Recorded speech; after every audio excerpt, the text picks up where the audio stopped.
और अब खबर औरंगजेब पर जारी राजनीति की।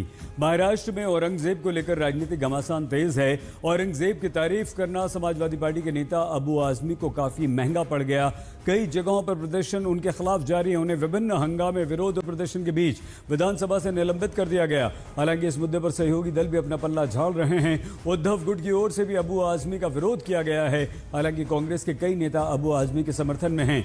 वहीं अखिलेश यादव ने भी निलंबन को लेकर सवाल खड़े किए। महाराष्ट्र से सुलगी साग ने उत्तर प्रदेश को भी अपनी चपेट में ले लिया। आज विधानसभा में योगी आदित्यनाथ ने औरंगजेब का मुद्दा उठाया तो वहीं समाजवादी पार्टी को भी उन्होंने आड़े हाथों लिया है। औरंगजेब को अब ये लोग अपना आदर्श मान रहे हैं। औरंगजेब का पिता शाहजहां अपनी जीवनी में लिखता है, अपनी आत्मकथा में लिखता है कि खुदा करे कि ऐसा कमबख्त किसी को पैदा न हो। उसने आगरा के किले में अपने बाप को कैद करके रखा, एक एक बूंद पानी के लिए तरसाया।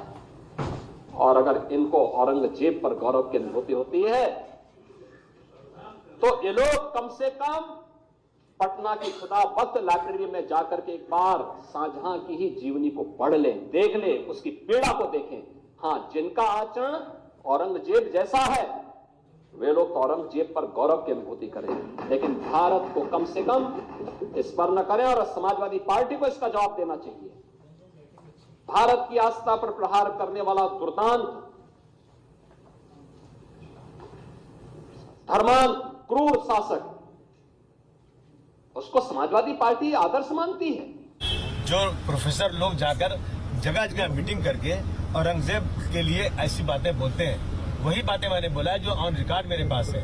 उन बातों को बोलना अगर इतना बड़ा गुनाह है तो जो लोग ऐसी बातें बोल रहे हैं, जिन्होंने किताबें छापी है, उन पर कौन सी कार्रवाई हुई? उन पर कहाँ किताबें, कहाँ बैन कुछ किया गया? मैं समझता हूँ कि ये मनमानी इस तरह से नियमित करना मैं समझता ठीक नहीं। अब मैं बात करूंगा, स्पीकर साहब से बात करूंगा, कौन से रूल्स आपने मुझे किया है, फिर जो जो इसके रास्ते होते हैं वो देखूंगा कायदे से उसका। हाँ, जो भी देखता हूँ मैं तो देश में ही रहता हूँ, मैंने तो कोई ऐसी बात नहीं बोला है। अब योगी जी की सरकार है, यहाँ पे जो है हमारे फडणवीस साहब की सरकार है और हमारे एकनाथ शिंदे साहब की सरकार है। अगर इस सरकार में डिक्टेटरशिप है, इसमें जो है लोकशाही नहीं है, डेमोक्रेसी खत्म हो चुकी है, तो जो चाहे कर ले, मैं क्या कर सकता हूँ। दिन कैसे आ गया है कि यूपी के सीएम वहां से बोल रहे हैं, लेकिन हमारे सीएम 2 दिन लेते हैं कार्रवाई करने को।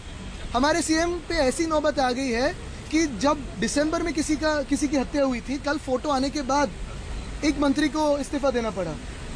योगी जी शायद अलग करते, बुलडोजर बेचते, लेकिन ये सीएम किस पार्टी के हैं, कौन सी विचारधारा के, मुझे पता नहीं। हमारे सीएम पे ऐसी नौबत आ गई, ऐसे समय आ गया है कि उन्हीं के पक्ष के 2-3 लोग छत्रपति शिवराय का अपमान करते हैं। शायद यूपी में उनपे बुलडोजर चलता है, लेकिन यहाँ तो लाड प्यार चल रहे हैं। तो सीएम में अंतर होता है। समाजवादी पार्टी के अध्यक्ष अखिलेश यादव ने महाराष्ट्र विधानसभा के मौजूदा सत्र से अबू आजमी के निलंबन को बिल्कुल गलत ठहरा दिया है। अखिलेश यादव ने सोशल मीडिया प्लेटफॉर्म एक्स पर लिखा कि निलंबन का आधार यदि विचारधारा से प्रभावित होने लगेगा तो अभिव्यक्ति की स्वतंत्रता और परतंत्रता में क्या अंतर रह जाएगा। हमारे विधायक हों या सांसद, उनकी बेखौफ दानिशमंदी बेशुमार है। कुछ लोग अगर सोचते हैं कि निलंबन से सच की जुबान पर कोई लगाम लगा सकता है तो फिर ये उनकी नकारात्मक सोच का बचपना है। आज़ाद ख्याल कहे आज का, नहीं चाहिए भाजपा। अब हर पार्टी इस मुद्दे पर उतर आई है, जो अपने अपने एजेंडे के हिसाब से अलग अलग बयान दे रही है। सुनिए। औरंगजेब का बारे में जो बयान दिया था वो किसी को मदद करने के लिए दिया था। भारतीय जनता पार्टी कल विधानसभा में संकट में थी।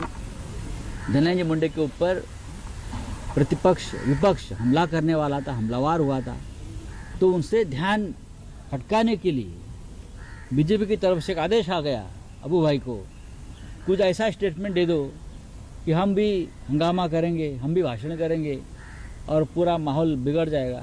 तो औरंगजेब के ऊपर भाषण दे दिया और पूरा हंगामा कल हो गया। उधर इस्तीफा दे दो, इस्तीफा दे दो। धनंजय मुंडे के बारे में चर्चा नहीं हो गई।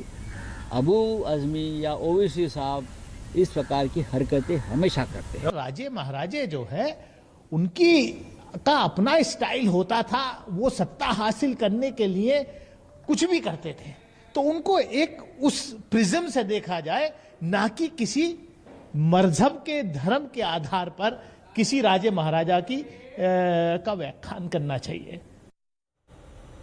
उत्तर प्रदेश में एक बार फिर से नाम बदलने पर राजनीति काफी तेज हो गई है। अब मुजफ्फरनगर का नाम बदलने की मांग उठी। बीजेपी के एमएलसी मोहित बेनीवाल ने शहर का नाम लक्ष्मी नगर करने की मांग कर दी, तो डिप्टी सीएम ने कहा है कि मांग रखने का अधिकार तो सभी को है। तब शिवपाल यादव ने कहा कि बीजेपी के लोग केवल नाम ही बदलते हैं। शंखनाद में आज के लिए बस इतना ही। आप प्लीज अपना बहुत ख्याल रखिएगा। देखते रहिए आज तक।